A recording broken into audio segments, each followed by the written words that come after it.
This is it, what? Fettuccine with the team, we getting lit. What? Got it rolled up, now who really tryna hit one?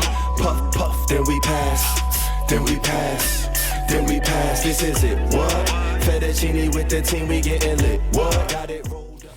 Back again with us. Hey, what do you say? It's feeling good, man. How you feeling? I'm feeling great. How you been? It's been a little bit of a hiatus. A little bit of a hiatus. You know, we had to take some time, some self-care. Self-care. You know, we had to get the back office right. Right. But we're back again. It's the Herbal Tea Podcast. It's your man EarthTone. And your man, the real Peasy. And we are in the lounge. We have a very, very special guest with us in the building. Mm-hmm. The one and only Matthew Michael. Ladies and gentlemen. Yeah. Owner of the Hart Bar. Yes. Where we at right now? We are in Bushwick out here. We in these streets. We in the Wick? We in the Wick. You know what I'm saying? Okay. So we have the pleasure of, coming through and we appreciate you having us here. Thanks for having me on. You know what I'm saying? For sure. We're going to go ahead and get into it. We're just going to talk a little bit about, where you come from and how you came up with the situation for the bar. How did you bring this whole vibe together? Like, it's really, really a whole it's a move. It's a comfortable, homey situation that you got here. Thank you. Absolutely. I appreciate that. Yeah, for sure. What brought you to New York if you're not from here originally, and how long have you been here? I'm from Montana originally, and I've been in New York since 2005. Okay. So upwards of 17 years. Wow. I guess it's home now. Yeah. About half my life here, but I came to New York originally. I was in the fashion industry. I was with a modeling agency here for Men's Week, doing like couture, doing runway. Went to Italy for a couple times, did some fashion shows over there. Oh wow, okay. Did some runway stuff. Kind of enjoyed all the fun aspects about that and none of the not fun parts, but once you spend enough time in New York, I felt like there was no way to go back to, the small fish bowl. You go back to Montana. Huh? Yeah. How do you put it back in the can? There's like 200 people in the town I grew up in, so It's like 3 subway cars. So it's a little different. That's different. That's definitely different. A drastic change in scenery. That's the way to put it. If it's all in 3 subway cars, you're right. Yeah. You're right. Moms, dads, grandmas, aunts, babies, just 3 cars. That's crazy. Wow. Okay. Well, how was it coming to New York? Like, were you overwhelmed? Were you shocked? Like, was it everything you thought it was going to be? I don't know if I had any expectations, and I think maybe that helped. I didn't know what to expect, but I just kind of tried to. In some ways, I feel really comfortable because I feel like you don't have to deal with anything outside of your immediate surroundings. That's kind of true in whatever situation you're in. So I think that kind of mentality helped me to kind of acclimate here. There was definitely various different learning curves and adjustments, but I just like both the anonymity that the city affords you, which is, if you mow your lawn at home, everybody and your neighbors know it, and they're like, you didn't do a good job, and you're like, this is so petty and so small. Yeah. Meanwhile, you can just disappear in a crowd at here or reinvent yourself again next week or hit some part of town and try something different. So. Right about that. You talked about, I didn't know you did modeling. Yeah, it was quite a while ago, but it got me here. It's still here. Are the pictures out there? Is there anything that's if you been do a little digging on the internet, they're out there. I just wanted to be clear about that because I didn't know, but that was what's up. You might have to start an IG. You might have to go ahead and get that popping because you know what I'm saying. Just putting it out there. You know what I'm saying? That's it's never too late. It's never ever too late. You can reinvent yourself here right now, like you just said. So, all right. So, what inspired you to actually become an entrepreneur out here? Yeah, I think I've always been into business. I never really quite realized it. I think I've had a number of different projects and startups that I've done with varying different degrees of success. I think one of the first ones was I had a food truck that was like a waffle food truck, and I would drive around Manhattan making waffle sandwiches for people all day, and everything came on a waffle sandwich, and I don't know what was going through my head at the time, but it seemed like a great idea. It was well received. My business partners were from Japan, so we were doing like Japanese fusion with waffles. It was pretty weird, but it was really good. I think chicken and waffles, we did a karage style, which was really good, probably most popular.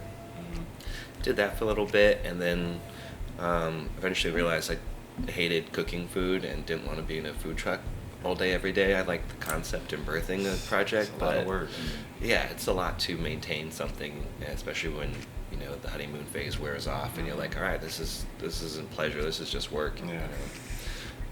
But since then, I've had a number of different projects, and I just always, since then, I got bit by the bug. If it wasn't that, it was something else. I've had a hat company, a sausage company, Wow. a couple of DIY spaces. I used to buy and resell vintage clothes. I used to fix up motorcycles and mopeds. So there's been a couple different projects, but I feel like at this point in my life, it's definitely mostly about spaces. I like creating spaces for people to come together, share and create life experiences.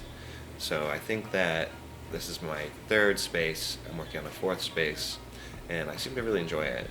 Okay. It's nice to be like, all right, some people got married, some people broke up, some people kissed, some people cried, like life experiences and being part of the, how and why it happens. I enjoy that. Okay. Yeah. So speaking of that inspiration to, just start new spaces and open new, create those moments for people, is that what brought you to the bar aspect? Like why a bar, why a restaurant? Sure. I think it kind of started without so much foresight. Originally, I was living in this kind of communal art house, and me and some friends started. It was called Bohemian Grove. It was on Grove Street, and we had a basement space, and we did live shows down there. It was very DIY. It was very, it was rough. It was a dirty basement. We were pouring concrete. It was just made out of like whatever we had, and but it got to be pretty wildly popular. So much so to the point where my landlord was like, what is going on in this building? Like, my bank said I can't get a loan because we're running an underground venue in there. And he was like, what is this about? He was like, well, I went and Googled it, and it turns out like it's in the top 10 underground venues in the city. It's happening in his basement, unbeknownst to him. So you better run a speakeasy on a low. Like, that's exactly what that is. That's tough. Speaking of spaces, okay, I remember, were you part of the Glove Bar situation that was around the corner from here? Yeah, so once we ran into that wild success in the basement at Bohemian Grove, we kind of outgrew the space and we had to move it. So then started kind of a hunt for another space that was close, that would work, that wouldn't have any issues at, and eventually that would become the Glove over on Lexington and Broadway. That's many of my other housemates and I think there was 7 of us, maybe 8 altogether, that put that space together. Ran it for like 3 years, and that got to be wildly successful too. And eventually we thought, same thing, sometimes you just eventually outgrow your space, and or if it's not legit, you feel like you gotta legitimize yourself. It's only a matter of time, yeah. So it's when that clock started ticking, I started looking for other spaces.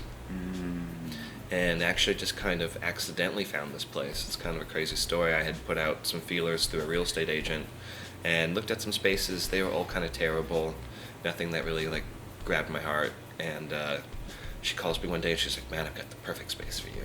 And I would see it, and it turned out to be Hart Bar, and it was a space I had been walking by for years being like, what's going on inside? It wasn't until we finally got open that she told me the whole story. She was like, well, actually, I called my weed dealer to get some weed. And then my weed dealer was like, aren't you a real estate agent? I actually got a store for you. So she, I'd like to think that she was like looking out for me, but we're all looking out, for whatever we're after at the moment, and it all comes together, so. Interesting. I'll say. Okay. Well, speaking of weed and weed dealers, part of what we do at the Herbal Tea Podcast, we inform our audience different things, how to roll a blunt, what states are legalized, what you can do and can't do, different things like that. New York recently legalized recreational use for marijuana. What's your whole stance on legalization? And then do you permit marijuana smoke in your smoking sessions in the areas of the bar, or how does that work? I feel pretty relieved. I mean, I personally enjoy smoking on occasion, and it's wild to think about how much strife has been connected to it being illegal, especially when you think about how many other things are legal that cause much more problems, and whether it's crime or health or relationships or whatever have you. And there's so many, as we're finding out all the time, health benefits correlated to some of the active ingredients in cannabis. It's kind of a relief that it's finally legalized, but it's also crazy to think, like, for such a forward-thinking state we're in and culture that we're in, that it took so long. But better late than never, I guess. Yeah. And we let people smoke whatever they want to, as long as they're not bothering anybody in the outside areas. So in New York, you can do that now, which is great. So sidewalk, good to go. Nice. Good to hear. Copy that. You have a whole aesthetic here that I really, really love, and it really creates a homey, like comfortable, warm vibe in here. How did that, come about? What was your thought process when you started to design? What were you thinking in your head? Is this what you wanted it to look like, or how did that come about? Yeah, for sure. It was kind of a natural process, but it definitely took a lot of consideration. One of my best friends, Eric Luck, helped me build the bar and the whole place. He's also a partner here in the project. And we just kind of had some, I think, ground aesthetic ethos rules that we tried to follow. I knew I didn't want there to be any painting in the place. I wanted there to be natural materials, so glass, brick, metal, wood. And I felt like if we stuck to that formula, whatever we came up with, it would be kind of cohesive. And there's also so much character and history that those elements have, especially being in Brooklyn. For example, that wall over there is, I think it's an old floor from a brownstone. So they had ripped it up, and they were putting down some gross tile and throwing it in the trash. And we scooped it up, cleaned it up, threw it on the wall, and it's like you can't make up 200-year-old wood. Like, it's got more stories than I do. I'm trying to catch up to the wood right now. That's right. Having it in the space, whether it's ghosts or feelings or elements of warmth and life, like, I think they kind of play together to give depth to the space, which is, there's so much history here in New York, and we're just like a small part of it, but just kind of creating a space for that to be appreciated and enjoyed. And it's also really important to me in general that people feel comfortable. I think the hardest thing that we'll put up against is the distance between feeling comfortable and not comfortable. And it could be the space, the place, the people, the sounds, the lights. So for me, it was like trying to create something that people feel comfortable with. And I think everyone has some concept of a home or living room vibe of being like, this is where I feel good. On my couch with my friends, in front of the fireplace. And so we tried to take some of those elements and then put them in the bar. Yeah, you could definitely feel that, and it definitely worked. You could feel like the charm of the place, and it's like it got that warm, homey vibe. The energy is definitely here. It definitely contributes a lot to that. Being, a business owner in New York City, it's a pretty tall feat. What's your family life like, and how do you balance that work-life balance?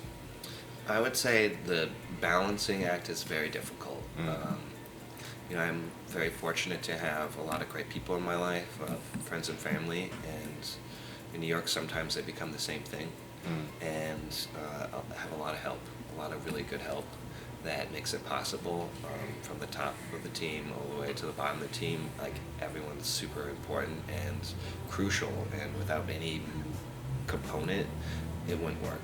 So trying to hold space for everyone, make sure that everyone is in a good place where they're at, and that we're trying to accomplish the same goals is really major.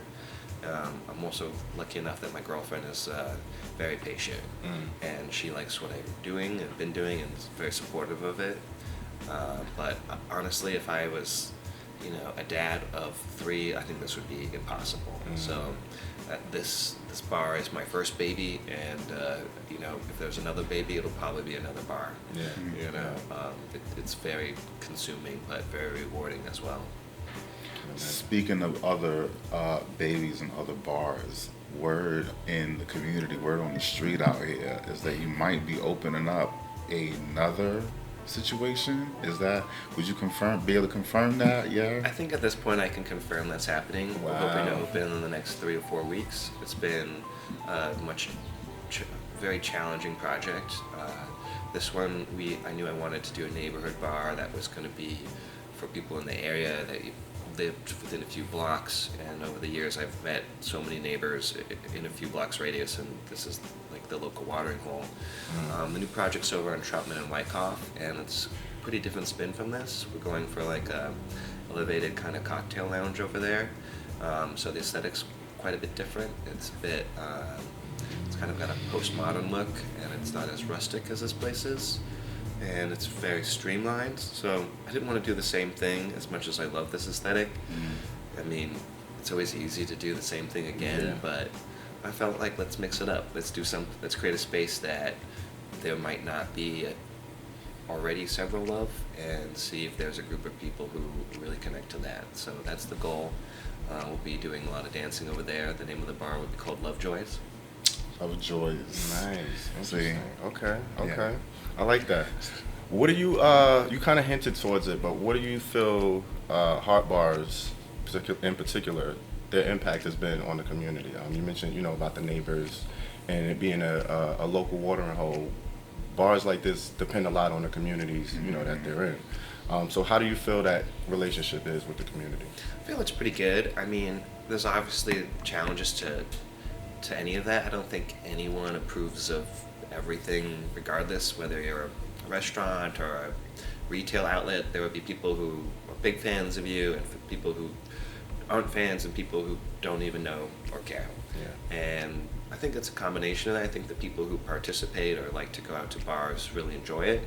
I'm sure there's a few people who are not great fans, and then there's some people who we just kind of have struck a balance, Like I know quite a few people from the block, and that's been awesome just to be one-on-one with them about like how we feel about things, how to work through things, and just try to communicate that.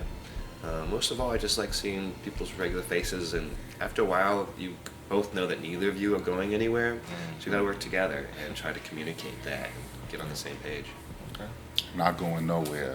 I like that because I plan to be here for at least in New York for a minute. So Listen, this is one of the only spots that you could come and get, my favorite, the Miller High Life. the champagne of beers. and then you got the little bottles. I don't know, it's something about the little bottles that I love. But Man, yeah. secret bouginess over going on here, and that's what you give a little bit of that and a little bit of rustic, Just a little bit. and it's That's all just I the need. right, you know what I'm saying, the right easy. amount. I'm a cheap date. So, all right. So, you were talking about you did food earlier. You had a waffle truck, and you brought food into this situation. Like, did any of the things that you learned from having that waffle truck translate to you opening up a taco space or open up a space for food here? Not really, other than just kind of having respect for how much work it takes. I mean, I don't think running a food program is easy, and we're very fortunate to have an awesome group here, El Burrito Nacho number 3. I feel like really glad that we're number 3, because if number 1 and number 2 hit, like they probably got it figured out. So that's been a really nice addition to the space. Super great food, super consistent, so that's been nice, and just not having to worry about it, because I know how much goes into it. So just being able to trust the people you're working with or hosting to make a really good product and enjoy it, I'm super happy about that. So I think what I translated the most is that I don't like to cook. Yeah. It's a lot of work. You gotta, it's a labor of love. If you don't love it, it's not always easy to do. How has the pandemic affected the bar? How long has Hart Bar been open? We opened in March of 2018. Okay. So we were just about exactly 2 years in and going into our 3rd year when the pandemic started, which was a pretty crazy time. No matter how optimistic you are, the old adage that it's going to take 2 years to get out of the gate is pretty true in this business. Yeah. And I feel like we were just about to get the boat off the dock. We'd learned some hard lessons, we had increased some efficiencies, things were getting really smooth, and then suddenly something you never ever imagined to ever be possible happens, and you have no idea when it's going to be over or if you'll ever get to go back. And then, so it's kind of crushing, honestly, to be in for me and everyone else who's been through it, is just not knowing, and also dealing with the bureaucracy of the city. When you forced to close and you can't open, you really can't do anything. How are you supposed to survive or pay your rent or pay your bills? Yeah. Or what about your staff that relies on you for employment, and what are they supposed to do? So it was very difficult, alongside with, it felt like a lot of whiplash. I feel like I'm still getting over the whiplash, which is just, you know, can't have anyone inside. Then everyone had to be outside. And then you could be inside, but you couldn't sit at a bar. And I was like, so Oh my God. what kind of bar is a bar that you can't sit at? And, and you're like, It it's was- safe it to was be in here, but crazy. it's not safe to sit. I know. And then we had to eat, to drink. And Oh my God, I forgot next thing about I know, I was like, all right, what are the rules? And we got Pop-Tarts because they met the criteria. Yo, the Pop-Tart. Pop-Tart era, the Pop-Tart era That's was a come up. It was a thing. Like, okay, I remember coming in here and it was the like, Pop-Tart I kept era. getting a Pop-Tart no matter what I was doing. I could have Yeah. just was trying to say hi, I would have got a Pop-Tart. Like, I could have just been breathing, I would have got a Pop-Tart. It was great. It was like, you guys managed that. I mean, obviously it was very much tricky, it showed, but the way you guys managed that was at least the best under the circumstances. So, you know, but at the same time, you guys were able to bring a lot of people during the pandemic, which is what I noticed. Like, you know, can you talk a little bit about how that came about? Sure. Yeah, I mean, it definitely felt like it was an adapt or die type situation where you just get some challenge and you just come up with something kind of, some sort of quirky, strange solution. And you're like, I think this meets the criteria. Like, I can't have, you know, you're trying not to get held back by the restrictions and try to make it work. And so we did our best with that. And the outdoor dining thing was awesome. When the summer hit, you know, things got, a lot of places didn't have that as an option, so we were actually lucky enough to have a lot of people come through, and people who had never been to Hart Bar experienced it, you know, discovered it and became fans, and it got to be a pretty crazy summer there for a while. And I'll be happy if I never eat another Pop-Tart in my life. I think we went through 5,000 pounds of Pop-Tarts. Wow. That's a lot of Pop-Tarts. That's got to be a record. It's a lot of Pop-Tarts. That's got to be a record. Oh my God. I would take a Pop-Tart over some of the other things that people were offering during that time at other bars. I mean, it beats like a cheese sandwich with no cheese on it. Yeah. Especially if you warm it up, you get that thing warm. Listen. You'll be good to go. Period. Speaking of, you know, the people, Bushwick and a lot of the surrounding neighborhoods, they have a very diverse community. In particular, you know, one of the communities that's close to our heart is, you know, the LGBTQ plus community. What's your relationship and the bar's relationship to that community? Is there anything particular that you guys do to attract that community, and how has that been received? I think my goal here is to try to create as wide of a welcoming space as possible. And I think that's one of my favorite things about what we've managed to do here, is at least in the responses I've gotten from different folks, is whatever your background is, however you associate yourself with and whom, there seems to be like a general agreement that it feels safe here, it feels pleasant here, it feels friendly, and it feels fun. And so we host a variety of different shows, different content, and we have a lot of different people involved in that from a lot of different communities. Everything from comedy to theater to music, and we welcome pretty much all of it. I mean, the more diverse it is, the better. We like to share the space that we have and mix it up. I don't want the space to ever be identified with just one particular thing. Some places are like, oh, I'm a rock bar, and everyone who looks and goes to the place looks like they love rock and roll, and it's very, you know. But here, sometimes you're just like, I don't know what to put my finger on. There's a little bit of everything going on. Yeah. Okay. I like that. Yeah. Okay. So, do you have any longer term plans for the bar as far as like where do you see it going in the next 5 to 10 years? It's hard to think that far ahead for me personally, just having been like, well, it depends on if it's saying, anything it's like probably- the last two. It's or probably four, it's just probably saying that not to a fair somebody. question anyway, but you know. I mean, I much like saying to that. think that the bar will still be here. Yeah. I like to think that it'll have become more successful and stabilized more so. And I hope to be having accomplished some other projects and still having this going well, if not better. and still people enjoying it and being a part of this area in the neighborhood. Have you ever stepped behind the bar yourself? I know you don't like to cook, but do you like to make drinks? I don't really. No. You know, I used to bartend before I ever opened up a bar, and I bartended for years, and it took me a long time to realize that I was better on the other side of the bar. You know, like I think that happened something like this where I was telling someone, I was like, yeah, I get kind of cranky when I'm making, drinks for people, and they're giving me all this attitude. I'm supposed to just like let it be and make them feel great about it, you know. And they asked me, I'm like, well, Matt, like, do you feel that way all the time? And I was like, nope, just when I'm working. And they're like, you know what that means, right? And I was like, no, this is gonna be huge. It's gonna be a breakthrough moment. I said, what does it mean? And they're like, Matt, it means you hate your job. And it hit me like a ton of bricks. I quit my job 2 weeks later. Wow. Never did it again. And I was like, all right. That was I it. can't believe it took me so long to find out I hated it. Wow. But here you are. Here I am. Yes. I mean, let experience lead, and let the people who are great at it be great at it, and try to give them the right tools to do it, and you come out with a great product. Maybe that was the lesson you needed to learn. That period. Yeah. Exactly. Well, as we're about to wrap it up, one of the questions I wanted to know is, do you see the bar as selling drinks or a community space?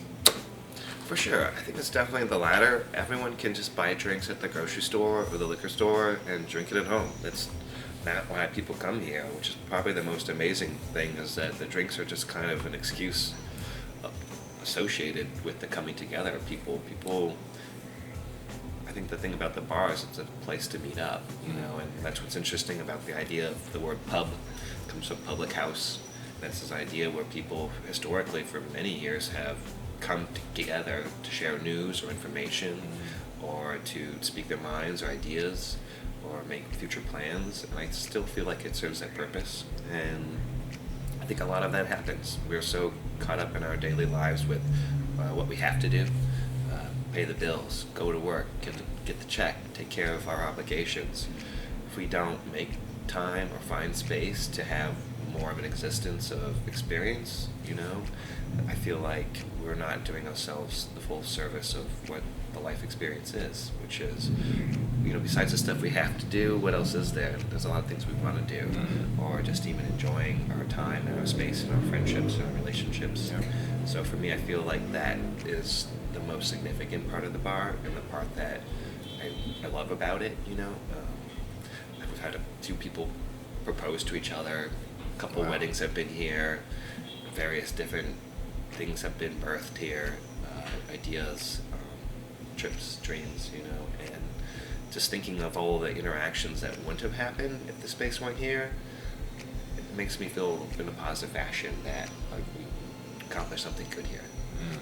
Wow. Yeah, amen to that. You did that. It's been where I've done quite a few things. You've allowed me to have people in here to just, I was doing reviews for different web series, and then have people in here to do like video shoots and stuff like that. So thank you for even accommodating all of that stuff. So My pleasure. I'm saying I'm really grateful for the space. But I don't have anything else for this, man. This has been amazing. We appreciate the time, Thanks for the having me. generosity. It's been informative. It's been a pleasure. Yeah, man, this We is definitely great. appreciate it, and shout out to y'all for watching. 538 Hart Bar, come through. It's basically the heart of Bushwick. So Gotta come through. Heart Yeah. above the rest. Heart above all. Above all. Heart above all. all. Okay, that's the motto. That's You the can dig motto. it. Hey, and we're gonna end it like we like to always do it, On on a high note. We getting lit. What? Got it rolled up. Now who really tryna hit one? Puff, puff, then we pass. Then we pass.